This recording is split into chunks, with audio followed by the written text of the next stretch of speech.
Well, that didn't feel dodgy at all. Okay, what we've learned here is that you do not make an incredibly delicate inlay out of something with around about the tensile strength of a limp piece of spaghetti. Who knew? Welcome to Luther's Tips, Tricks and Training from Crimson Guitars. I'm Ben Crow. This video is brought to you by Curiosity and Molten Metal again. This is the instrument. She is together. Now, as you saw, I hope, if you have not yet, go and check the previous videos in this short series.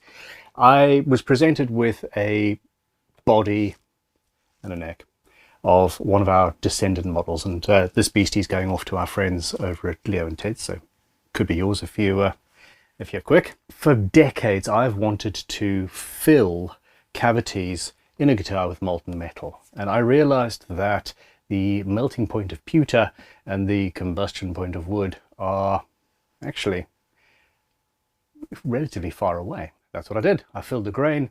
Then the top of the guitar had already had the bark removed, so I created a mold of some bark and applied some bark.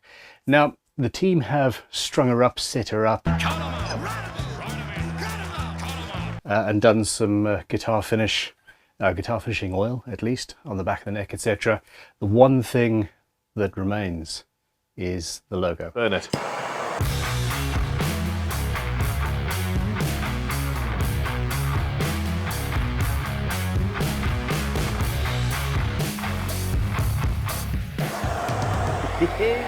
I've actually spent more than the last week playing around, prototyping, experimenting with different methods and techniques, and that's actually going to be a whole other video. I've gone down a rabbit hole, but today I'm going to be a little bit more traditional-ish. We're going to pour some pewter. We're going to create a bark effect, and then partially inlay the logo into this now finished headstock. But before we get to actually installing the thing, we need to make one. So this is some pewter that used to be a tankard, and here is my bark. Now I do have silicone molds of the bark, and you can pour pewter into that, but I want something relatively thin. What I want to do is impress this into some molten pewter. So I'm going to warm this crucible up a little bit. I'm going to melt the pewter, pour that into there, and then press a section of this, using that to push it down. You don't use your fingers to do that. And then I'm going to press this into the pewter, hopefully quickly enough that it has not solidified by then. At least initially, I'm going to try and basically cast this side. I don't want it to fit perfectly. I want there to be room for the molten pewter to sprue out the sides just a little bit. This bark has been drying for a long time. It is dry. If there was moisture in here, I would run a very real risk of creating a steam-based explosion of molten metal. I don't want that. I also don't particularly want to set my workbench on fire, so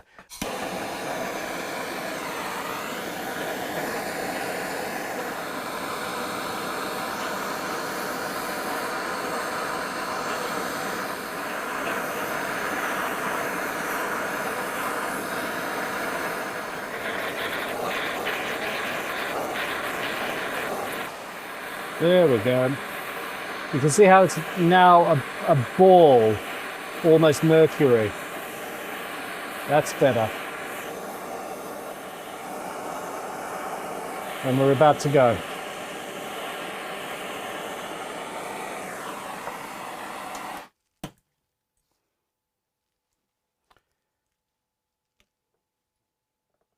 I might even have made that too thin. We'll have to see. Gosh, that's actually really pretty. That's a cool idea for a pendant in silver. Ooh.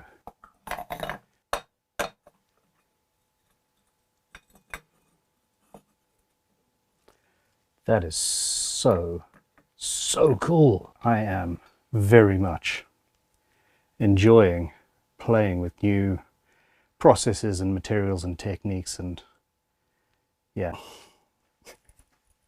it's literally just come out, and it's taking every single little bit of self-control. I can feel the warmth from that crucible on my elbow here. Self-control is something that does not come naturally to one Ben Crow. Nope. I'm going to quench it because I can't wait. Oh, well, that's not as impressive. It took me a minute or two to get the water. Sorry guys, I'll do better next time. Billows of steam and stuff. It does feel relatively thin. It might be okay in some places, but at the edge there at least, we might be okay.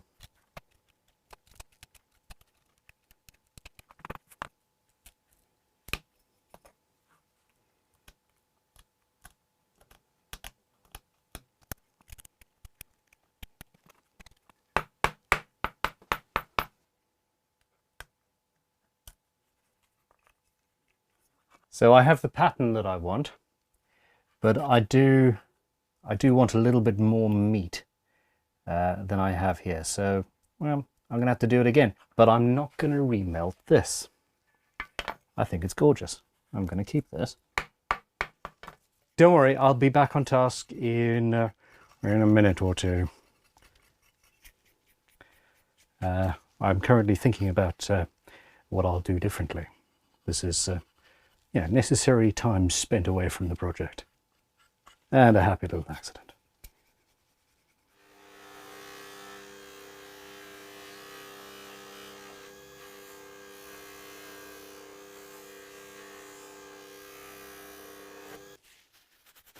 Earlier I alluded to a different method of a different process that I have been experimenting with for a week, and this is an example of what took me down that pathway.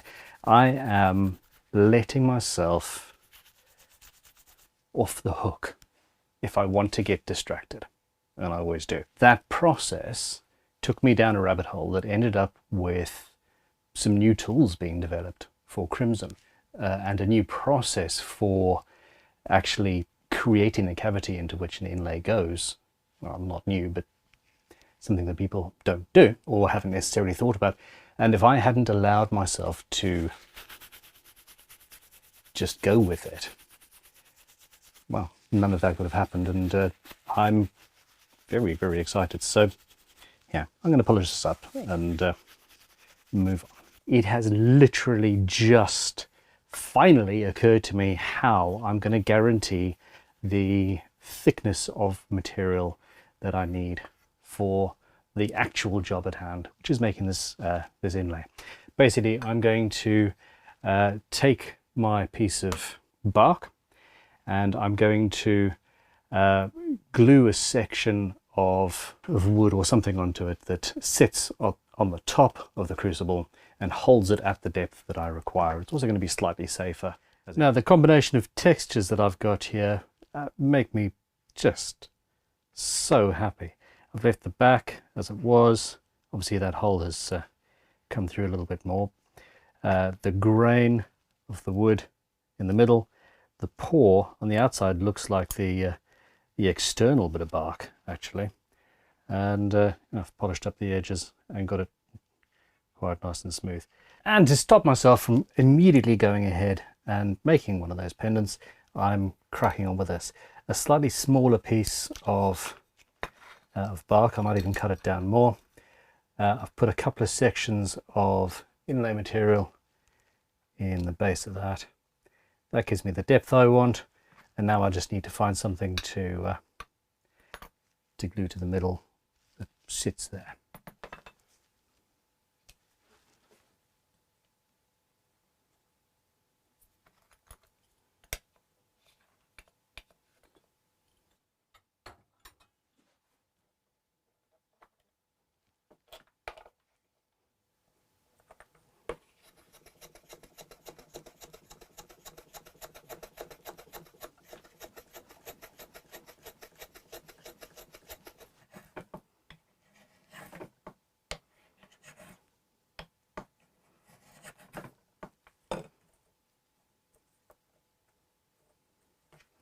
There we go.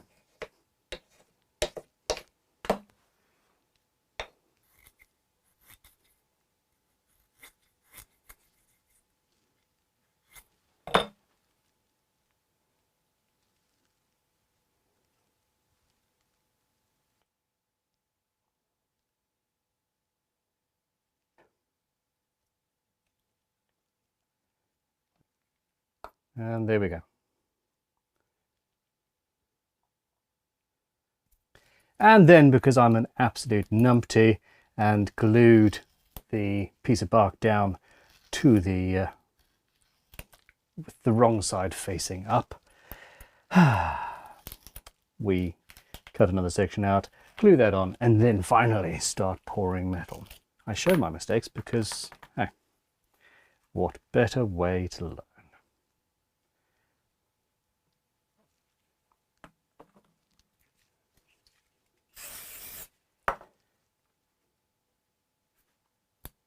Oh, come on, you fool. Just because you're trying to make up for lost time because you got distracted doesn't mean you need to do a half-assed job. It's now suspended a few millimeters above the surface. Goggles.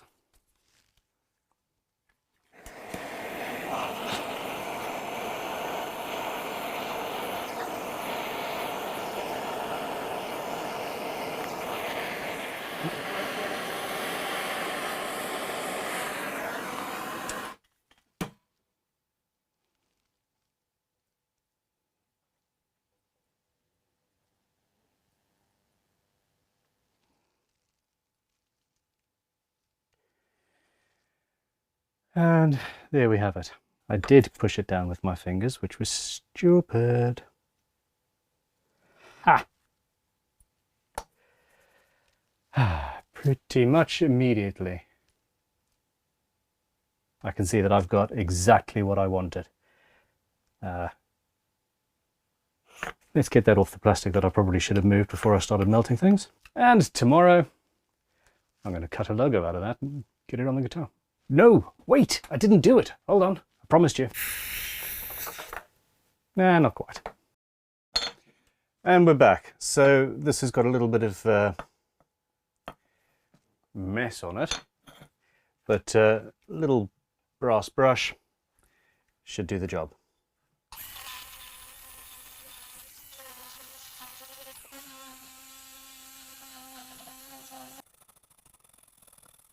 I've gone to the fine fret and fretboard finishing rubber. These things are amazing at cleaning gump. Wow, that's a word.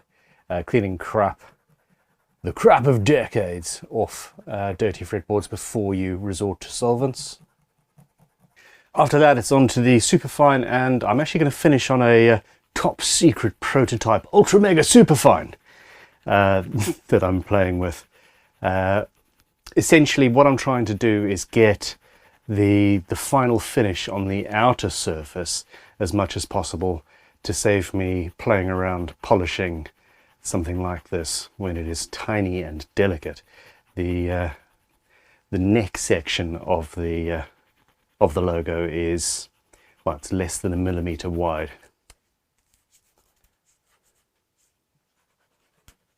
Obviously, I'm not messing around with letters.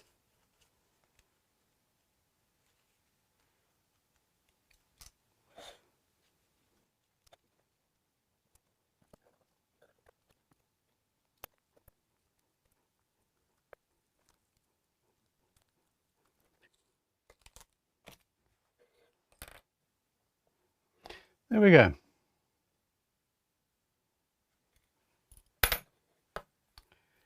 So that's now giving me something to work to. I'm using a 4.0 jeweler's blade and cutting outside the line.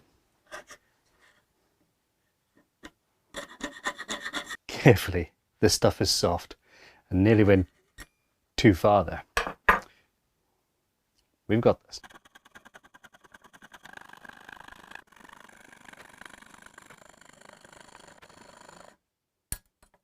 Ah.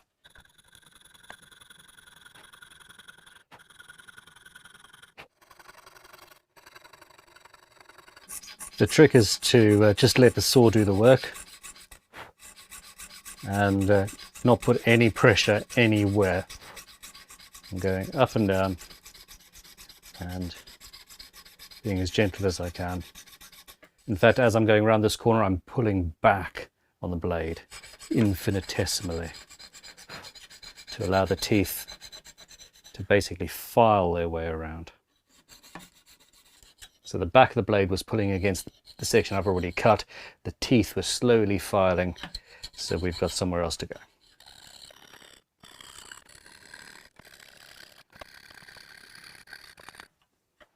Okay, it's a very delicate bit, and there is a little bit of flex in the section that I've cut that's now cut on both sides. So I'm going to put that so it's resting on there for some support.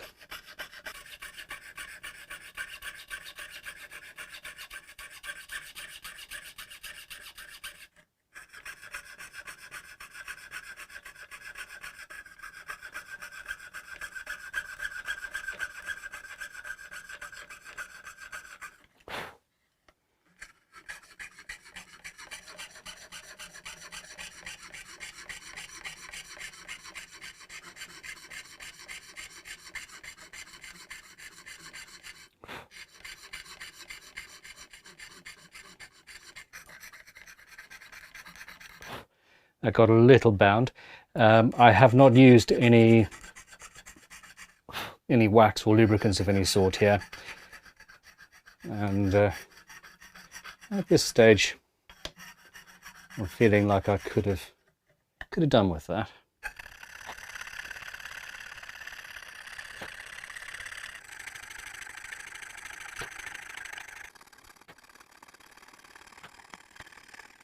When the blade gets stuck or caught up, if there's sawdust or swarf or anything in the way, you'll see that I let go of the piece that I'm cutting and let it self-center on where the blade is. Otherwise the blade is under tension, and then when you try and loosen it, you may well snap the blade.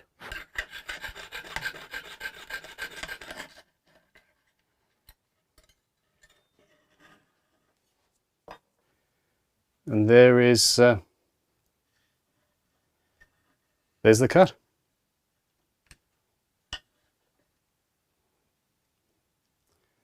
That worked pretty well. Now, I could have used a CNC machine with a 0.5 millimeter bit potentially to do that. Laser cutter, no, unless you paint the metal with something black so that it doesn't reflect. Water jet would have done well. An EDM machine, EDM, I think that's correct. Basically they put an ultra fine wire through, but those things are like I don't know, £250,000 or something. In reality, that was about 5 minutes of cutting. There's always an argument for knowing how to do something by hand, even if you have the other machines, etc. So that being said, this is intensely delicate. This is only pewter, very soft material, and I'm currently struggling with carpal tunnel, or possibly repetitive strain, because I don't stop. I'm going to need to take a break now before I file the edges here, because oh yeah, I need to go find some painkillers. So I'm going to do that. I've been meaning to do tool review videos on this channel again. Non-sponsored, no money changing hands, just, hey, I think this will be useful to a guitar builder. And if you're interested in that, let me know in the comments. There are so many cool things available that didn't exist when I started building. A lot of people become set in their ways, and that bores me, obviously. My hands are really sore right now, whether it's carpal tunnel or just sheer repetitive strain, I don't know, but it means that I can only do a few hours of this sort of fine, delicate work at a time, which is driving me insane a little bit, more insane. And I saw this and thought, hey, maybe that will help. And I think it might be good for this. It's a tiny, cheap, on Amazon, reciprocating sander. If you want a full kind of review video, let me know and I'll do that. But for now, let's see if it does what I think it will. Lots of little sanding heads, bits and pieces. Oh, look at that.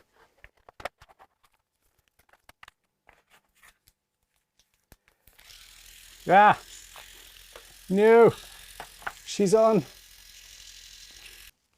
That's the second time today I've cacked myself opening a package. We have, we've got a couple of snakes and a gecko, and apparently one of my kids ordered live food for the gecko, and I opened a box thinking it was this, and you open the box and it's got 50 crickets in it, all moving. Yeah, it's got little stickers. I'm not sure what those are for there. You've got a variety of tiny little plastic heads and a little reciprocating sander.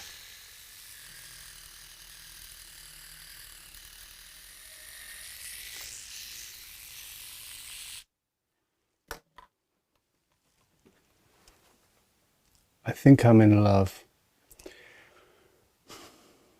There are a variety of different heads, including right angles and curves. So, you know, it comes very, very flexible. I do think I'm almost certainly going to end up customizing these little heads to make different things and different shapes and things.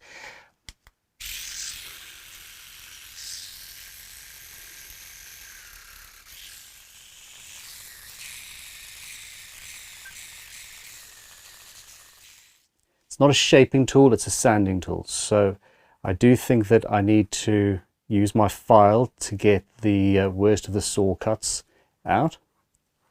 And then after that, I can use this. That being said, I'm sure I could fit some even coarser paper, or maybe chop up a file. Ooh. This was very delicate, so I've glued it to a timber substrate while I'm sanding and shaping.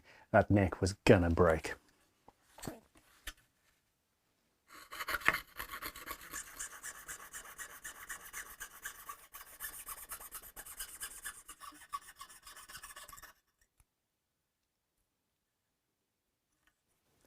I can run the safe edge of the file along the wood and just tidy up at least the external curves, like so.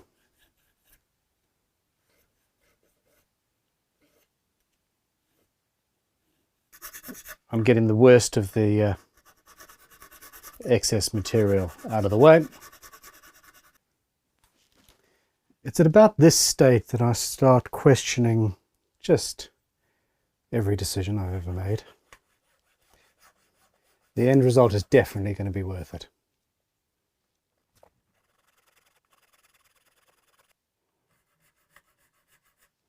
So I really should have cut this section far thicker than I did. And that's a mistake, and it's caused me a lot more fiddly work, which is the last thing that I want to be doing right now. But we will learn, and then we will ignore what we have learnt and make the same mistakes again next time.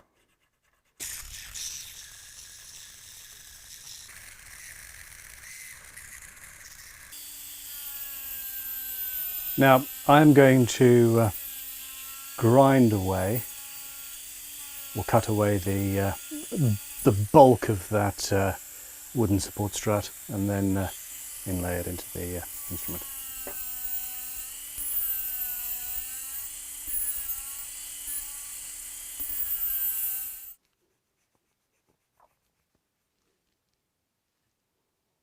I'm going to stop tempting fate.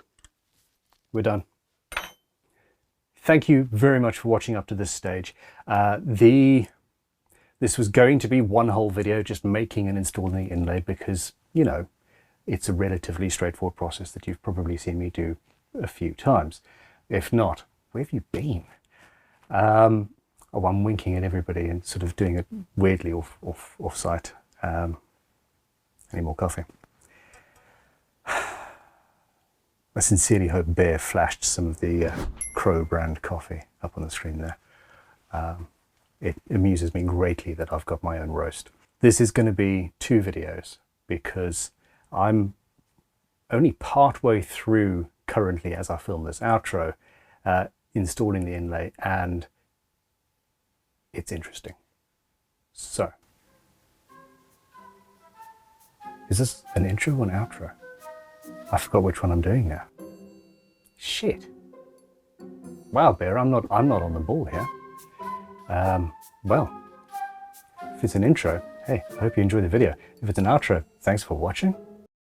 I need to have some food and some coffee and lie down in a quiet room with some painkillers. Bye now.